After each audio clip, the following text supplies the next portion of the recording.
Good morning. This public meeting of the Board Governance and Personnel Committee is being held at 30 North 3rd Street, Harrisburg, Pennsylvania. By participating in this session, you are consenting to the recording, retention, and future viewing of this meeting. Although being live streamed via the internet, this meeting is a live, in-person meeting open to the public in accordance with the Sunshine Act. The live streaming of this meeting is presented as a convenience and is not provided as the official means for public attendance.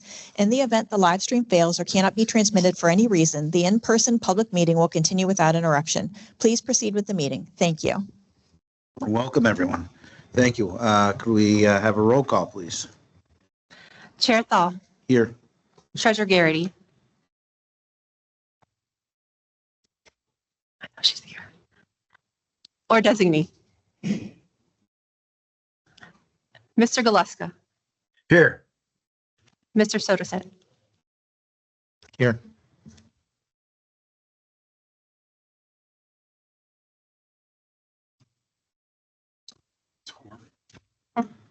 A quorum being present, we will go. The first item of business is a approval of minutes, and so I move that the committee approve the minutes of the July 22, 2025 Board Governance and Personnel Committee meeting.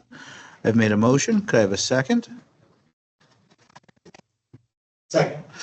All in favor, say aye. Aye. Aye. Any opposed? Hearing none. We're moving right along to the strategic plan update. So turn it over to you guys. Thank you, Mr. Chairman. I also want to recognize Matt Lindsay. My apologies, Mr. Lindsay. Forgot to mention your name. I've only done that a few times myself, so just wanted to recognize that.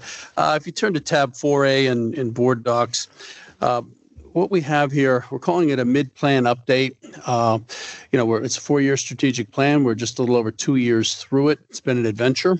Staff have worked very hard on it. I think more than an update, when I was reading through this, it's really to talk about where we are, what we're working on, and where we go from here, okay, as we see it today. So if you go to the next slide, I mean, we have our mission, vision statements and our core values, which we've reviewed many times with the board, which I take very seriously. But I want to go to the deliverables for years 3 and years 4. We are in the middle of, we're in year 3 right now. We're looking forward to year 4 and commencing work on our next strategic plan, which I still can't believe. So basically what comes next?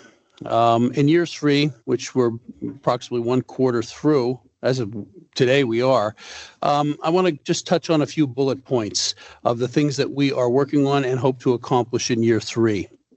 First and foremost, we want to enable an email address storage capability here at SERS. Now, there's for the agencies under the governor, there's no ASAP upgrade that we have to tie that to. It's beyond our control. But the fact of the matter is, we just had 28,000 of our hybrid members have their defined benefit contribution rate increase by 0.09%. And we had no capability to isolate those 28,000 members and notify them electronically. We had to print 28,000 letters, which is the way we've always done it. It's not good enough anymore. And that's just an example, a real-life, real-time example of the capability that we want to incorporate. The governor's office has been very good about giving us email information to distribute our newsletters to active employees. It's been a tremendous savings for the system over the years since we started doing that. We need to expand that so we can isolate them by membership type and class so we can move more efficiently forward. We want to start to identify high volume processes that are going to be part of the digital transformation. We take things for granted. We have things that we do very routinely, housekeeping items, but that we do in very high volume, things like beneficiary changes, address changes. The current system doesn't have the capability to do that, but the next system will. And that transition is going to be complex, especially for new member enrollments, retirements, those types of things. So we want to start those conversations right now to get down into the weeds and start to define where we want to land a couple of years from now, a few years from now when the system goes live. SOC audit. Might get tired of hearing it. I'm very proud of the work that's been done on the SOC audit. We're almost there. You're going to be briefed on it. So I want to mention that we're still working on the SOC audit, but we're damn near done. And then we want to initiate employee resource groups. Beth Christian's going to be spearheading that. I feel that one of the ways that Beth's been able to lead us here is to engage the employees and get their positive input on many things, how we do what we do. We want to move in that direction this year. And the last thing I wanted to talk about was issuing the RFP for the pension administration system. Beth's going to brief you on that as soon as we complete this short review of the strategic plan.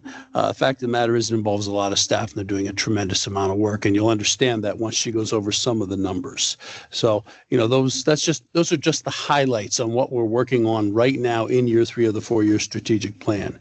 Year 4, Cindy Collins is going to cover that. Cindy? So we're going to finalize board metrics. We've been talking a lot during the board self-assessment about the kind of information the board wants and how to best deliver it to you. So as we complete the self-assessment, get more feedback from the board members, we're going to actually be finalizing. Hopefully, we're looking at dashboards that will be available to you to make it easier for you to get information, to sort, and to drill down into more detail when you want to. Another big initiative in year 4 is going to be continuing to enhance the member portal, which we commonly call MES. And that's going to be security enhancements that will allow for two-way transactions. So that way members will be able to deliver documents through that portal instead of having to fax them or mail them. Another big thing that will involve the General Counsel's office is the implementation and an expansion of the e-signature and the notarization expansion plan, so that we're looking at what will require wet signatures and what we can use digital signatures for to, again, help with members and ease of service. Data is a big part of what we're going to be doing. And so we're going to be confirming the data management architecture. And we're also going to be implementing a database that we'll be able to search. We're also going to be initiating, through Beth's leadership, additional employee skills-based training. And the great and exciting thing in year 4 is actually selecting the vendor for the pension administration system and beginning the implementation of that process, which is going to involve a lot of folks. And then finally, once we know what our platform is going to look like with the pension administration system, we'll be able to start moving to integrating that with the digital member experience into the new pension administration system. And that's when we're going to really look at doing digital member packages. Okay, if you go to the next slide, staff have told me they always want to know what my top 3 priorities are. What should they be focusing on? This is repetitious because we've already covered these things, but I just want to mention my 3 top priorities for the agency right now as I direct staff are, the pension administration system, again. Biggest thing biggest challenge we've taken on in quite some time here at SERS, and certainly the longest lasting and transformational change that we're looking at. Second, we want to complete the SOC audit. I just can't keep stress enough how much work has been done on that. And third, we want to set up the future state for the new pension administration system, but we currently have a system that can be enhanced. We have a timeline of hopefully, somewhere from 4 to 6 years before implementation will go in for the new system, probably closer to 6. But fact of the matter is we want to make any practical and functional changes to the current system if we can. What does that mean?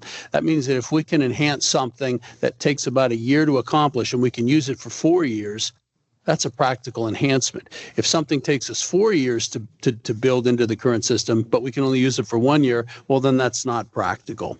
An example that I would give is, currently our system generated letters are not completely standardized. Font format and branding. We generate thousands and thousands of letters out of our current system, and we will generate letters out of our new system as well. That's an example of something that we want to go back and clean up because it's a positive reflection on SERS. So we want to basically bleed every ounce out of the current system that we can, even if it involves some developmental work long term. If you go to the next slide, I want to just mention a couple of other things as far as ongoing initiatives. An expanded goal, we recently hired a project manager.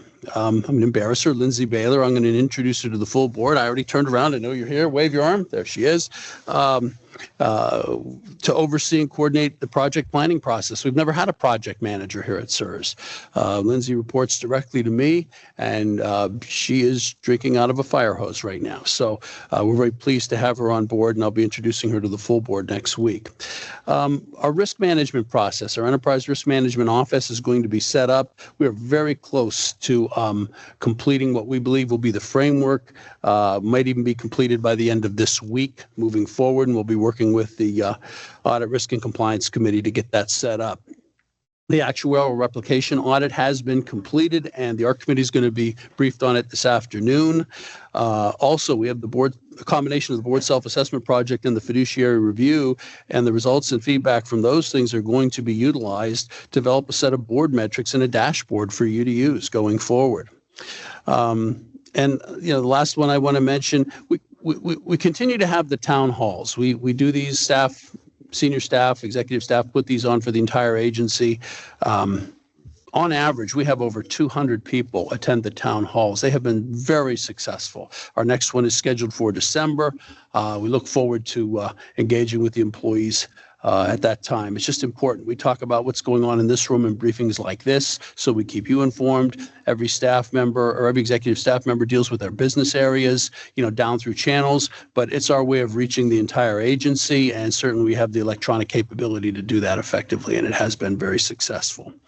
The last thing we're going to do, Beth's going to wrap up. We'll take any questions, and then she's going to brief you on the pension administration system. Good morning. I think it's still good morning. SERS remains deeply committed to the success of our strategic plan. We have to stay agile and focused on enhancing both the member and employee experience. As shared in previous updates, we've accomplished many goals we're proud of. But with a plan as ambitious and forward-thinking as ours, it's natural that adjustments are sometimes necessary to stay aligned with our evolving environment. A few months ago, we recognized the need for a mid-plan update. With changes in board membership and a realignment of organizational priorities, it became clear that our plan needed to reflect our current direction without frequent revisions to the public document. This thoughtful recalibration ensures that our strategic plan continues to serve as a meaningful guidepost grounded in our values and responsive to change. We remain focused, flexible, and committed to delivering on our mission with clarity and purpose. Are there any questions? Any questions at all about the strategic plan? Okay. Seeing none. Should I do the motion now, or are we going to the pension administration update? I'm going to ask the chief counsel, is a motion necessary, Joe? I'm going to go forward with that. I have no problem with it. Yeah. I prefer to do the motion now. Yeah. Okay. So then I will move that the Board Governance and Personnel Committee recommend that the State Employees Retirement Board approve the fiscal year 2023 to 2027 revised strategic plan, mid-plan update is located on board docs at agenda item 4A. I've made a motion. Can we get a second? Second. It's been moved and seconded. Any comments? Seeing none, can we do a roll call, please? Chair Thaw. Aye. Treasurer Garrity.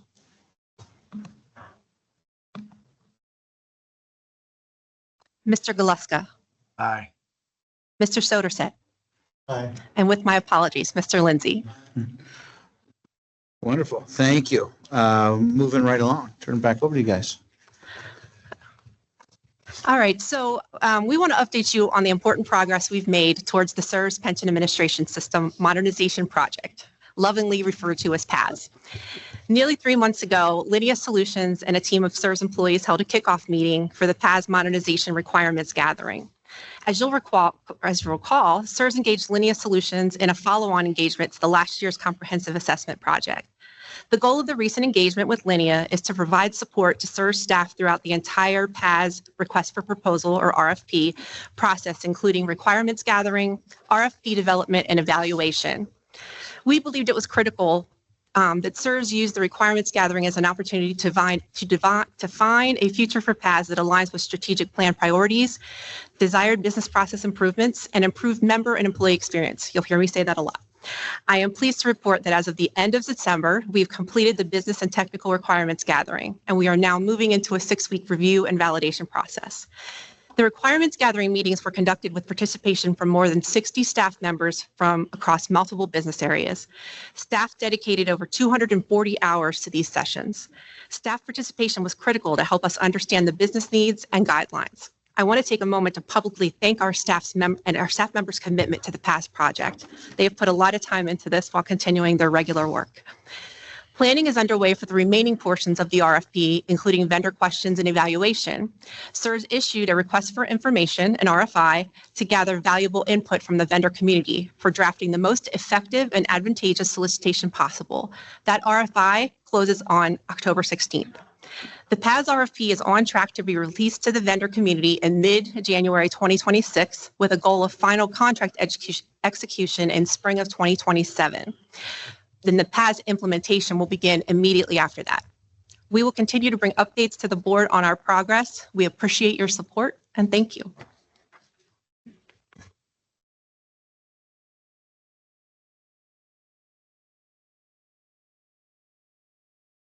Okay, so I'm going to do a very brief, I don't know, Sheila, did you want to come up? Sheila and I have been working on putting together the fiduciary review for the board. This is something that's mandated by the board governance process. We've put off the fiduciary review for a year because of the immense work that was going on with the SOC audit and other activities, and with the board turnover. We felt it was better to actually do the fiduciary review when our board was settled and folks had had a chance to actually sit in several meetings before we initiated the review process. If we can go to the next slide. Thank you. So just to give you, especially for the newer members of the board, in 2016, we had one fiduciary review done, and then we had another one done in 2020. So this will be the third fiduciary review that has been done for the board.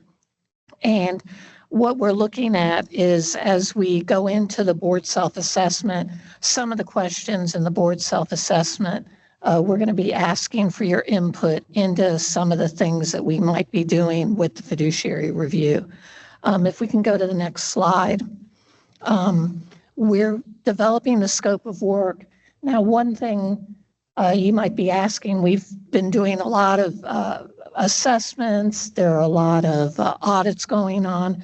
Most of the fiduciary review is going to be a review of documents that already exist. So this is not going to require a tremendous amount of staff time. There will probably be some meetings, some follow-ups. There'll probably be some discussions with board members. But at this point, most of the review is going to be on our existing governance structure as it exists today. And then we're going to be looking for the consultant to come in and give us advice on to where they see gaps, where we can improve, and where we should take our governance program. I think it's going to be really important, especially as we look at the introduction of the risk management program, as well as just looking at further organizational structure and governance that we've been putting into the agency, including, as Beth said, with the pension administration system. So there'll be a lot of things for them to look at and report on. If we can go to the next slide. Our hope is that we will bring the scope of work to the committee in the December meeting. The board has delegated to the committee the authority to direct and oversee the fiduciary review. So that will be something that the committee is responsible for. We're hoping to issue an RFP in December after we get the feedback from the committee, and then hoping to start in July of 2026, so that we'll have the fiduciary review completed by the end of 2026. And we wanted to really hit that mark so that the fiduciary review can also help inform the next strategic plan, because we think it's critical that we evaluate all the risks and all the governance practices and policies that we're going to need as we move into the future. So that's just a brief update.